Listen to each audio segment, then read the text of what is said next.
Halo semuanya, kembali lagi bersama saya Michael. Di video kali ini kita akan membahas dua hal. Yang pertama adalah apakah Bitcoin kemarin sempat turun ke 39.000, apakah sudah bottom?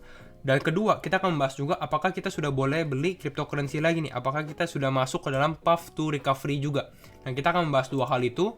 Nah, mungkin sebelum kita membahas hal itu juga, kita akan introduce untuk sponsor video ini. Sponsor video ini disponsor oleh Crypto.com. Crypto.com itu apa sih? Crypto.com adalah the world fastest growing crypto app. Dia adalah crypto exchange juga. Dan ini sudah available juga untuk di Indonesia gitu ya. Kalian bisa download aplikasinya aja di mana? Di App Store ataupun di Google Play gitu ya. Tergantung kalian pakai yang mana, ataupun bisa scan QR code juga. Dan nanti kalau misalnya kalian download, kalian bisa cek juga nih link di deskripsi. Di link deskripsi itu ada referral code. Nah, referral code-nya kalian isi referral code saya Michael Wayan, nanti kalian bisa dapatkan bonus juga gitu.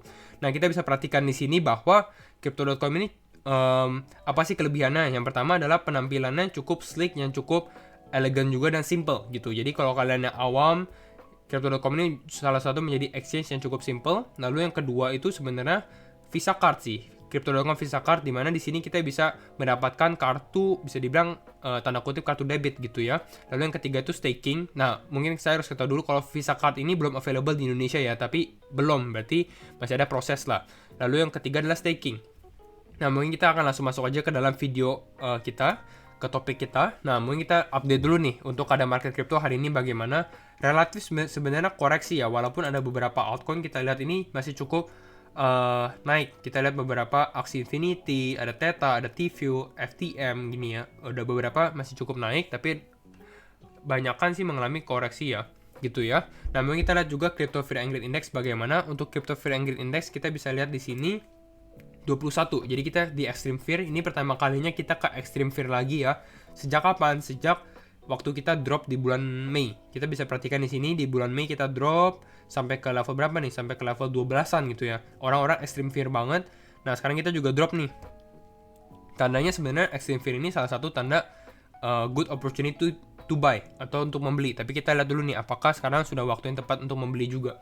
Nah, mungkin kita bahas dulu untuk kasus-kasus atau berita terbaru tentang yang kemarin kita sempat bahas, kasus Evergrande atau Evergrande di video kali ini ya. Nanti saya linkin coba di deskripsi ataupun di video ini. Nah, untuk ini sebenarnya cukup good news, makanya kita lihat Bitcoin ini nggak terlalu turun lagi gitu. Karena yang pertama adalah China injects 18.6 billion into banking system during Evergrande crisis. Artinya apa? Artinya ini China injeksi ya duit ini masuk sekitar 18,6 miliar dolar ke banking system. Jadi kalian harus perhatikan ini ke banking system China, bukan ke perusahaannya sendiri gitu. Nah, kenapa ke banking systemnya China?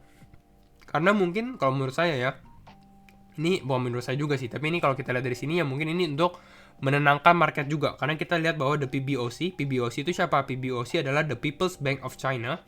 That injection is probably aimed at soothing nerve as the market worries about Evergrande. Jadi artinya buat menenangkan market. Jadi biar financial market China ataupun orang di China itu nggak terlalu panik juga. Karena kalau panik itu membuat orang tuh susah dikontrol. Kira-kira kan seperti itu.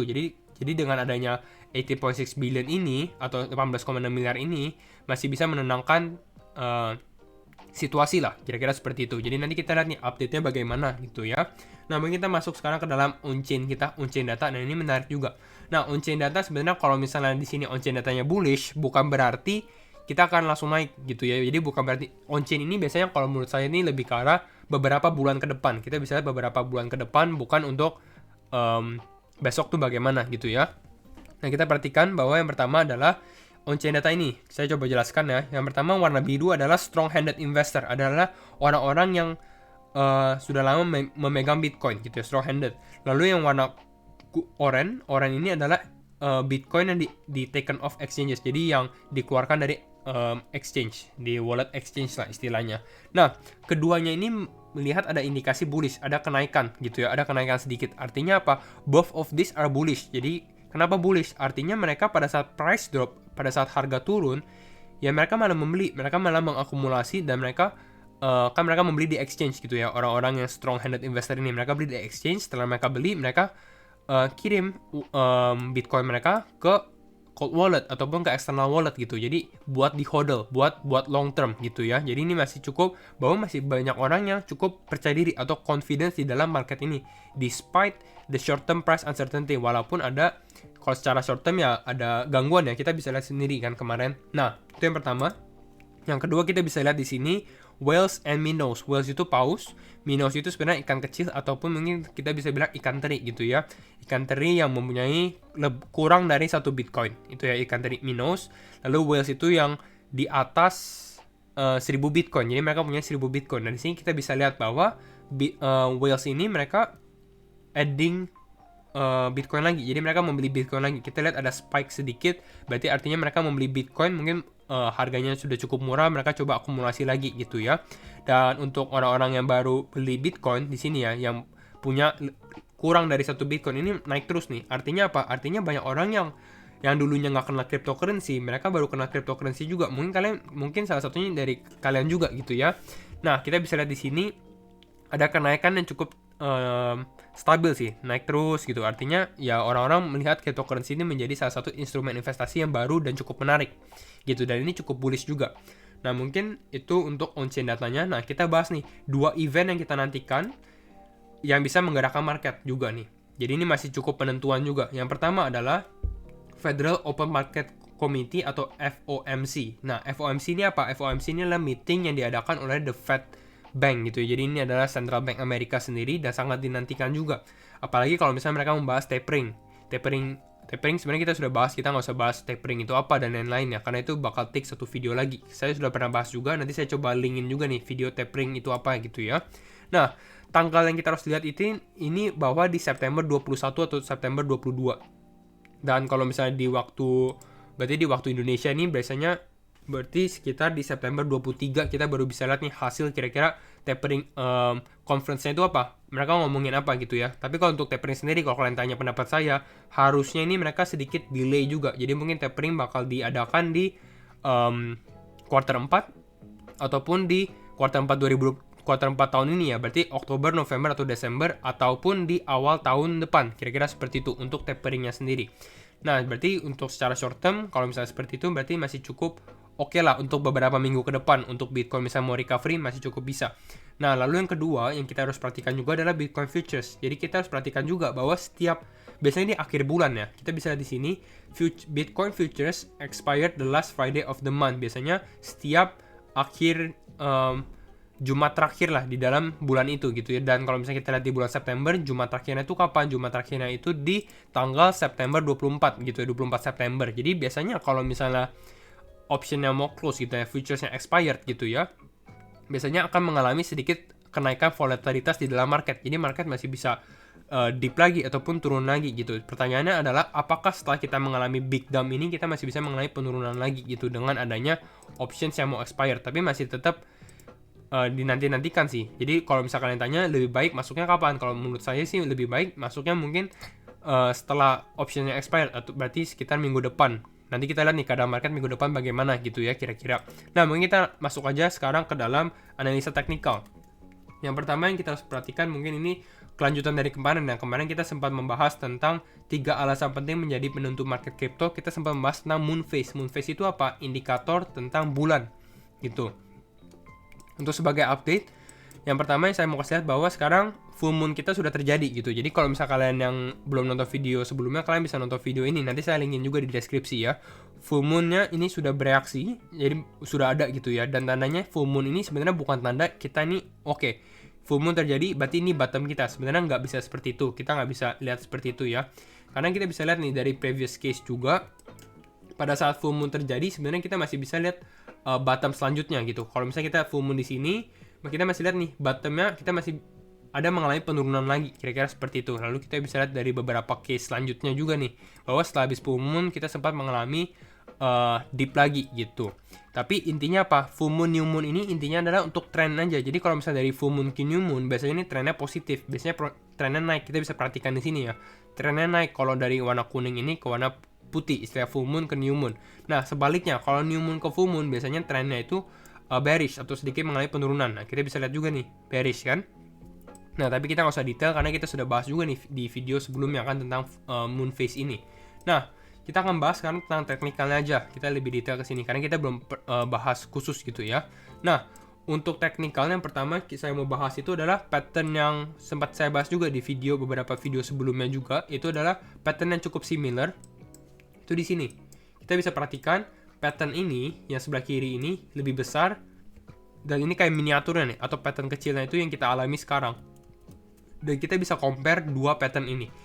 Compare-nya gimana? Kita bisa perhatikan nih. Ada top pertama, top kedua, top ketiga, top keempat, dan top kelima. Kita juga bisa perhatikan di sini top pertama, top kedua, top ketiga, top keempat, top kelima. Dan di sini kita bisa perhatikan juga bahwa di sini waktu mereka membentuk top kelima, nggak berhasil masuk ke dalam trendline ini lagi. Istilahnya dapat rejection terus dia turun lagi gitu ya. Hampir sama juga yang seperti ini. Nggak kuat, dia mengalami penurunan. Kira-kira seperti itu. Nah, lalu artinya apa? Nah, sekarang kita bisa lihat nih, karena patternnya sama, kita bisa ukur. Kira-kira ini, kalau misalnya yang ini koreksi, bisa sampai ke bawah sini, kita bisa koreksi sampai mana? Gitu. Dan di sini kita bisa perhatikan, bahwa pada saat dia nggak kuat, dia turunnya ini ke level berapa? Dia turun, bisa ke bottomnya itu di sekitar lower dia sebelumnya. Lower high dia sebelumnya. Ini kan lagi tren naik ya. Berarti kalau misalnya seperti ini, kita bisa lihat juga bahwa di pattern sekarang, kalau misalnya lower high kita sebelumnya, berarti ini di sekitar di sini. Di sekitar 38 ribuan sampai 37 ribu. Makanya di sini saya agak pindahin boxnya juga ke daerah di sini 37.400 sampai 38.300, karena ini potensi masih bisa dia potensi mengalami penurunan gitu ya dalam mungkin beberapa hari ke depan ataupun minggu depan gitu ya, untuk dia mengalami koreksi lagi. Itu yang harus kita lihat. Lalu bukan hanya itu juga sih, sebenarnya saya ada kasih lihat satu pattern lagi, mungkin kita keluarin patternnya kali ya. Nah, sorry ya. Nah, patternnya ini sebenarnya head and shoulder. Mungkin kalian sudah paham juga tentang head and shoulder. Di sini kita bisa lihat pertama adalah head and shoulder yang kita alami sekarang nih. Ada left shoulder, ada right shoulder, ada head gitu ya. Dan biasanya kita bisa mengukur kira-kira dia turunnya ke berapa. Dan kita lihat ukurannya pada saat dia turun dari sini ke bawah, pada saat dia breakdown ini kira-kira juga sampai ke level 38.400 berapa nih? Sekitar 38.000 lah, 38.400, 38.000. Pokoknya target saya bottom ini masih sekitar di daerah itu kira-kira. Jadi masih ada potensi kita masih mengalami penurunan lagi sih. Nah, hampir sama dengan yang kita alami juga nih sebelumnya. Yang tadi kita ada compare ya. Kita bisa lihat ini big head and shoulder-nya yang lebih gede lagi. Dari head kita mengalami penurunan, dan ini juga hampir kena juga targetnya, bahkan lebih sih kita mengalami penurunan lagi gitu. Jadi masih bisa keep an eye untuk melihat dua hal ini gitu ya. Nah, kalau sekarang kita bahas tentang apakah sekarang sudah boleh beli atau enggak. Sebenarnya kalau menurut saya, kalau misalnya kita compare dari harga minggu lalu aja, atau ya kita compare ke harga minggu lalu atau bulan lalu, ini tuh sudah cukup murah sebenarnya ya, apalagi untuk kalian yang long term investor gitu. Tapi kembali lagi, ini adalah analisa saya, jadi disclaimer on juga, dan kalian harus do your own research juga. Tergantung sebenarnya holding period kalian tuh berapa, apakah kalian long term investor, apakah kalian trading atau trading harian gitu kan, tergantung setiap orang. Kalau misalnya kalian mau lihat, wah saya bakal beli dan saya hold sampai kuartal 4, kira-kira seperti itu, sebenarnya ini sudah mungkin kalau tangan kalian gatel ya, atau mungkin kalian lihat, wah ini mungkin sudah bisa recover lagi, mungkin ya sudah boleh masuk. Tapi saya saranin yang pertama adalah selalu masuk tuh bertahap kalau misalnya di cryptocurrency ini. Jadi mungkin kita bisa masuk, misalnya kita lihat di level ini, lalu kita lihat juga nih, apakah dia bisa breakout. Jadi kalau saya lihat, kalau misalnya kita nggak mau lihat, kita mau pattern head and shoulder ini invalidate atau nggak bisa terbentuk, artinya apa? Artinya price Bitcoin ini harus bisa naik lagi ke sekitar level 45.000, 46.000 lagi. Kalau misalnya ternyata mereka bisa menembus level itu, berarti artinya kita mungkin bisa melanjutkan kenaikan lagi. Tapi kalau ternyata dia malah rejection di dalam trendline ini, ya bisa aja dia mengalami koreksi lagi gitu. Jadi kita bisa lihat buy on breakout lagi, ataupun kita lihat buy on support di bawah sini di sekitar 38.000. Kira-kira seperti itu sih. Itu analisa saya ya. Jadi kalau misalnya kalian mau masuk, boleh. Tapi ya harus berhati-hati juga. Kalau saya saranin ya lebih baik ke altcoin yang berfundamental kuat. Seperti apa? Cardano, Polkadot, Solana, yang top 10 ini masih cukup oke sih sebenarnya ya. Tapi itu saja, mungkin kita akan bahas altcoin di video selanjutnya, ataupun XRP juga sebenarnya cukup menarik sih ya, karena cukup murah juga. Tapi kira-kira itu prediksi saya. Lebih baik sebenarnya wait and see, karena masih ada potensi dia mengalami penurunan juga sih di sini ya. Tapi kalau gatel atau pengen beli, pengen masuk ke dalam market ya kalau kita compare dengan harga kemarin masih cukup murah. Itu saja sih video saya untuk hari ini. Jangan lupa share videonya kalau kalian suka, and see you in next video. Bye bye.